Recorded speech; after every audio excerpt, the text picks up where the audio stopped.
Hi, I'm Glenn Rogers, and this is Biblical Insights. The title of our video today is The Wrong Focus in Life.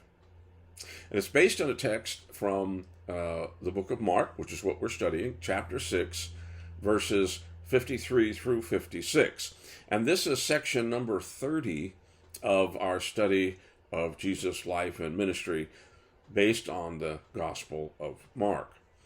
And it's an interesting text. It's very short, but it gives us a glimpse, I think, into human nature and into why it's so important that we spend thinking about what's really most important to us. Okay? And so that's what we're going to look at today. Now, the text just before this, which we talked about in our last video, was when Jesus walked on water.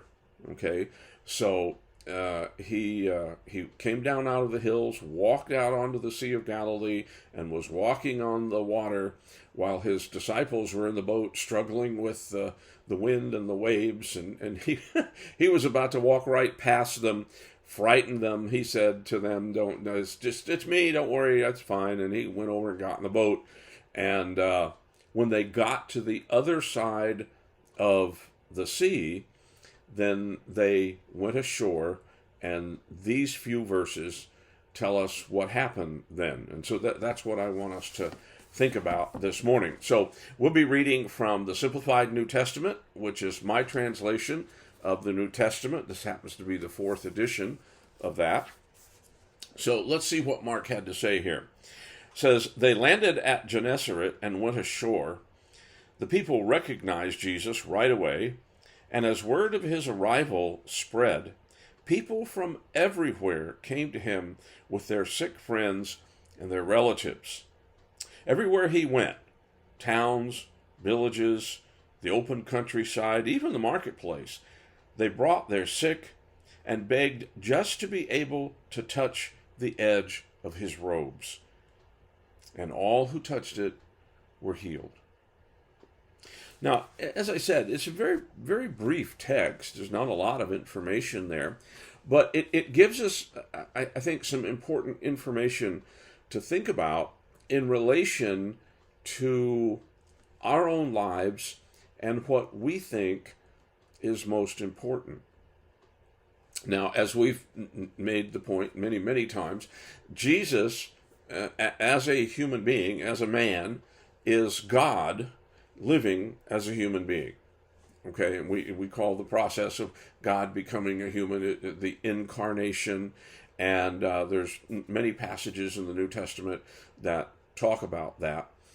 And he came to do a couple of very important things.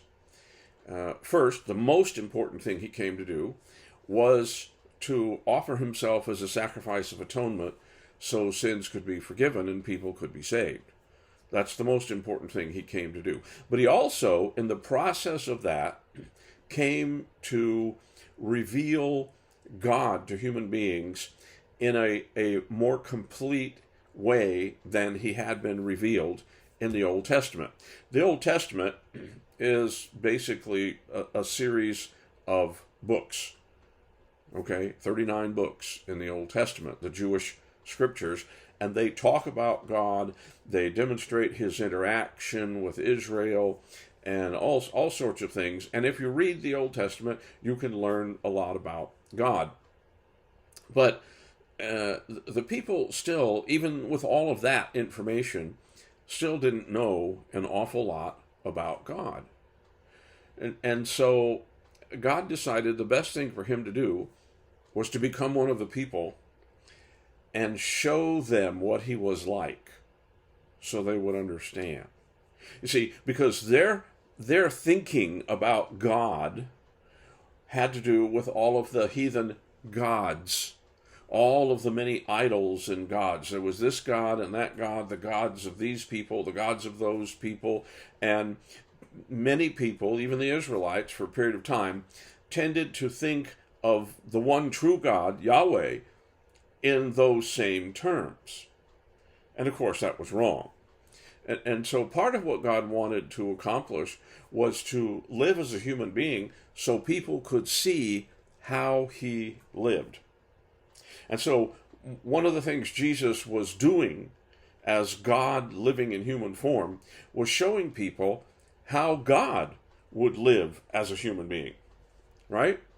Some people, think God doesn't really understand. He doesn't know what it's like to be here. He doesn't know all this, Well, but he does, because he came here and he lived as a human being and did not sin, did not make any of the foolish mistakes that we make, was not a hurtful, sinful person.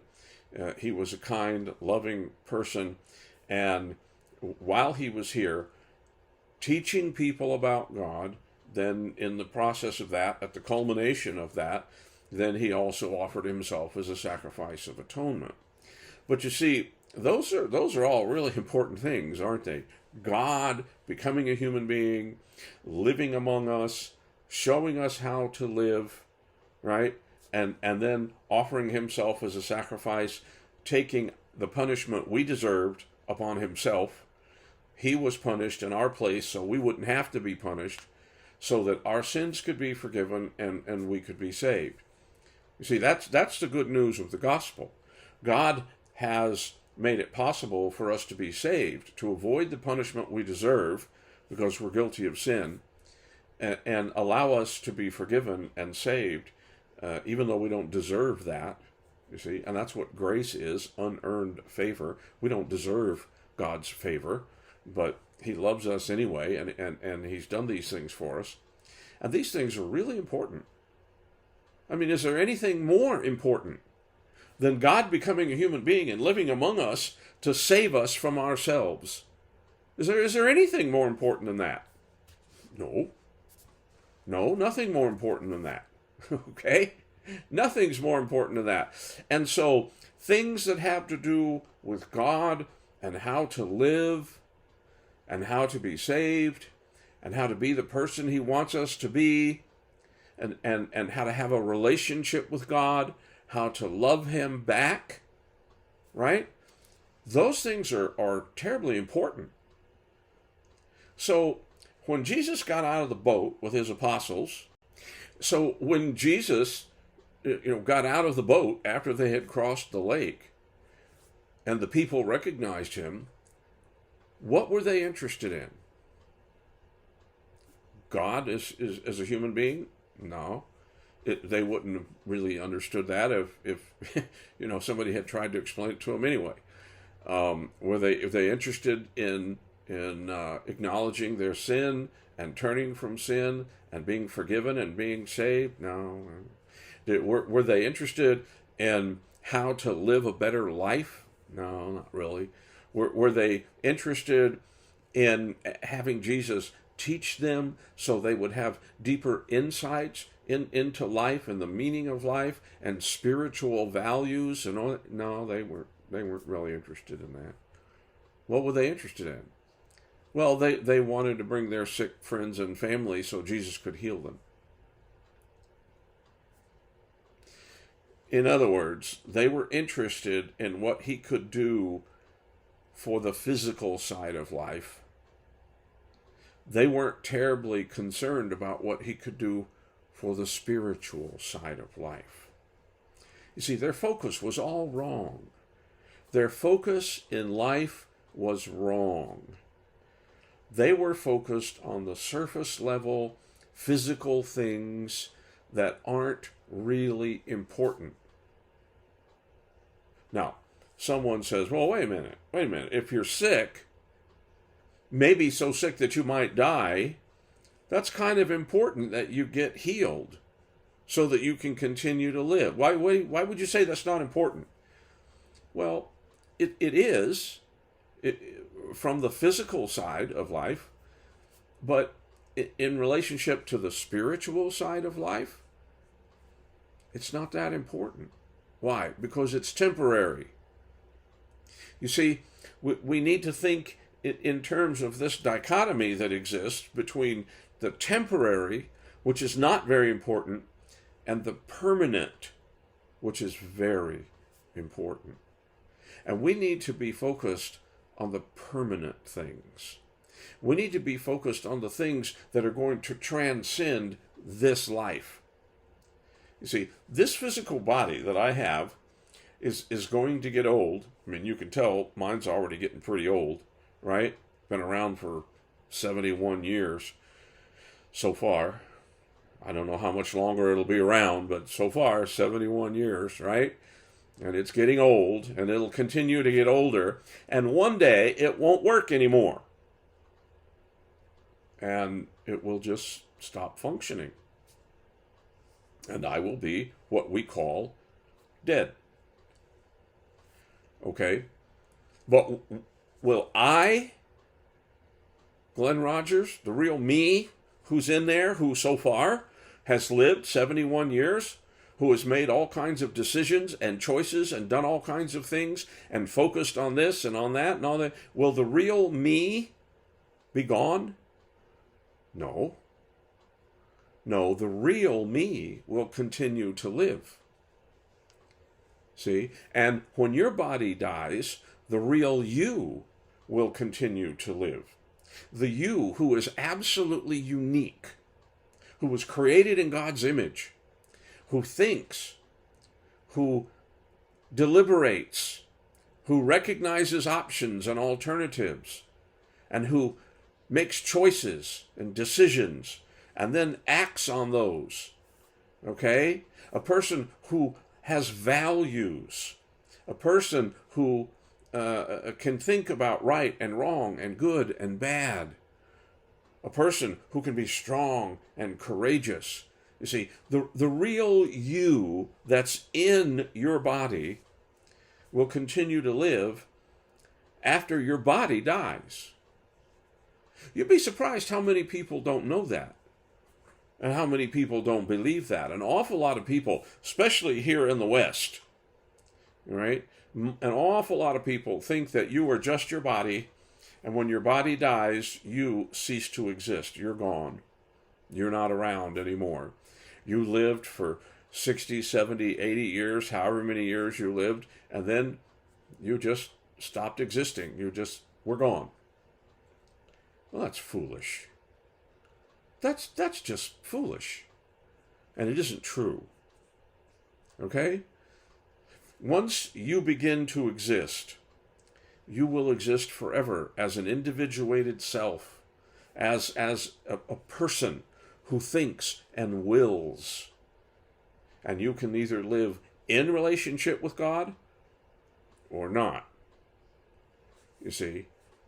And anything associated with the transcendent life beyond this physical life, anything about that is more important than anything associated with this physical life.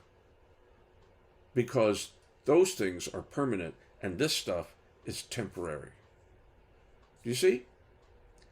And all these people were interested in is wanting to be healed.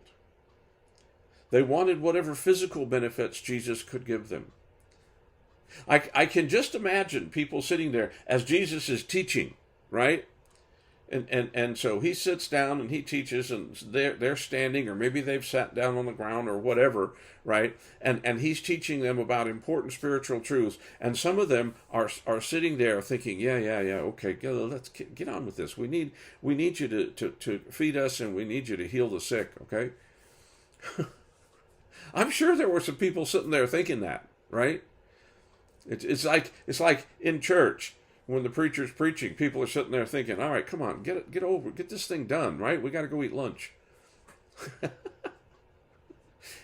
Jesus probably experienced that sort of thing too. People wanted him to hurry up and finish all this spiritual nonsense so they could get on with the important stuff. But see, they were wrong. They have the wrong focus in life. Physical things are not the important things. Spiritual things are the important things. And that's what we need to focus on. And so I want to encourage you, as you go about your daily life, as you're thinking about things, think about important things. Think about spiritual things. Think about the inner self, not the outer self. Think about right and wrong and God and Jesus and the Spirit and good and changing, becoming a better person, becoming more like God. You see, that's the goal of Christianity. You see, to become less like your old sinful self and more like God. And watching Jesus as we read through the scriptures, watching him, who he was, how he lived, how he interacted with people, those are the things that will help you grow and develop into the person that you need to be and into the person that God can help you become. So as you go about your daily life, as you're living and as you're thinking about things, think about the important things. Make sure that your focus is on spiritual things, the truly important things, the permanent things, on your relationship with God. And while you're doing that, as always, read your Bible, pray, go to church, and may God bless.